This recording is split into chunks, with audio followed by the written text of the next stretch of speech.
कक्षा 11 सामान्य हिंदी के विद्यार्थी ध्यान दें। आज हम आकाशदीप कहानी का सारांश बता रहे हैं।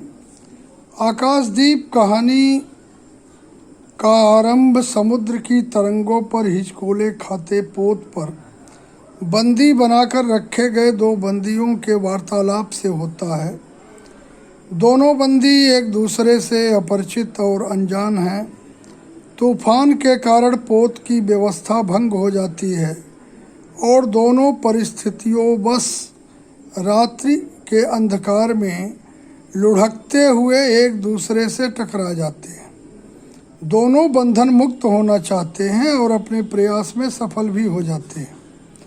जब दोनों हर्षातिरेक से एक दूसरे को गले लगाते हैं तब उन्हें पता चलता है कि उनमें से एक स्त्री है और दूसरा पुरुष। स्त्री का नाम चंपा और पुरुष का नाम बुद्धगुप्त। चंपा पोताध्यक्ष मणिभद्र के प्रहरी की इकलौती किशोर क्षत्रिय पुत्री है। 8 बरस से पोत पर ही उसका घर है। बुद्धगुप्त एक युवा जलदस्यु है जो ताम्र लिप्ति का क्षत्रिय है। पोत को लूटने के उपक्रम में चंपा के पिता बुद्धगुप्त के हाथों मारे जा चुके हैं। पोताध्यक्ष मणिभद्र ने अपनी काम वासना की तृप्ति में विफल होकर चंपा को बंदी बनाकर रखा। स्वतंत्र युद्ध में मणिभद्र चंपा और बुद्धगुप्त द्वारा मारा जा चुका है। पोत के नायक ने युद्ध में परास्त होकर उसकी शरण ले ली है। 2 दिन पश्चात पोत एक नए द्वीप पर लंगर डाल देता है। बुद्धगुप्त उस द्वीप का नाम चंपा द्वीप रख देता है। दोनों को चंपा द्वीप पर रहते 5 बरस बीत गए। संध्या का समय चंपा एक दीप को जलाकर मंजूषा में रखकर दीपाधार को डोरी खींचकर ऊपर आकाश में चढ़ा रही है। द्वीप पर बुद्धगुप्त और चंपा का राज चलता है। बुद्धगुप्त की आज्ञा से सभी द्वीपवासी चंपा को रानी कहते हैं। जल दस्युवृत्त छोड़ चुका बुद्धगुप्त चंपा के सम्मुख अपना प्रणय निवेदन करता है, किंतु चंपा उसे अस्वीकार कर देती है क्योंकि चंपा अपने पिता के हत्यारे जलदस्यु बुद्धगुप्त को क्षमा नहीं कर पाई है। बुद्धगुप्त पुनः पुनः उससे प्रणय निवेदन करता है और उसे विश्वास दिलाता है कि वह उसके लिए अपने प्राण तक दे सकता है। अंततः चंपा उसके सम्मुख अपना हृदय हार अपना प्रतिशोध का कृपाण निकालकर समुद्र में फेंक देती है। इस पर बुद्धगुप्त उससे कहता है, तो आज से मैं विश्वास करूं, क्षमा कर दिया गया। इस पर चंपा उससे कहती है, विश्वास कदापि नहीं बुद्धगुप्त। जब मैं अपने हृदय पर विश्वास नहीं कर सके, उसी ने धोखा दिया, तब मैं कैसे कहूँ मैं तुम्हें घृणा करती हूँ, फिर भी तुम्हारे लिए मर सकती हूँ। अंधेर है जलदस्यु, तुम्हें प्यार करती हूँ। चंपा रो पड़ी। एक दिन किसी समारोह का आयोजन किया जा रहा था। बांसुरी ढोल बज रहे थे। फूलों से सजी वनमालाएं नाच रही थीं।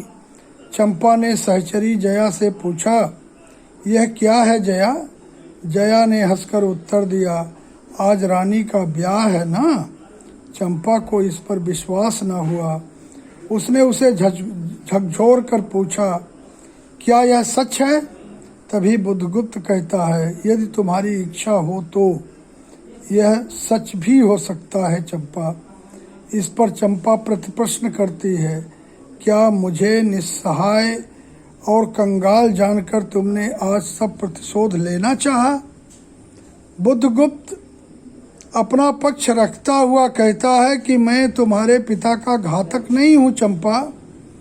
वह एक दूसरे दस्यु के शस्त्र से मरे। बुद्धगुप्त अंततः चंपा के पैर पकड़कर कहता है, कि मुझे अपने देश भारतवर्ष की बहुत याद आती है। मैं वहाँ लौटना चाहता हूँ। चलोगी चंपा? पोतवाहिनी पर असंख्य धनराशि लाद कर राजरानी सी जन्मभूमि के अंक में इस पर चंपा ने उसके हाथ पकड़ लिए। किसी आकस्मिक झटके ने एक पल भर के लिए दोनों के अधरों को मिला दिया। सहसा चैतन्य होकर चंपा ने कहा, बुद्धगुप्त, मेरे लिए सब भूमि मिट्टी है, सब जल तरल है, सब पवन शीतल है। प्रिय नाविक, तुम स्वदेश लौट जाओ विभवों का सुख भोगने के लिए और मुझे छोड़ दो इन निरीह भोले भाले प्राणियों के दुख की सहानुभूति और सेवा के लिए। एक दिन स्वर्ण रहस्य के प्रभात में चंपा ने अपने द्वीप स्तंभ पर से देखा। सामुद्रिक नावों की एक श्रेणी चंपा का उपकूल छोड़कर पश्चिम उत्तर की ओर महाजल ब्याल के समान संतरण कर रही है। उसकी आंखों में आंसू बहने लगे। वह कितनी ही शताब्दियों पहले की कथा है। चंपा आजीवन उस दीप स्तंभ में आलोक जलाती रही, किंतु उसके बाद भी बहुत द्वीप निवासी उस माया ममता और स्नेह सेवा की देवी की समाधि सदृश पूजा करते थे। एक दिन काल के कठोर हाथों ने उसे भी अपनी चंचलता से गिरा दिया।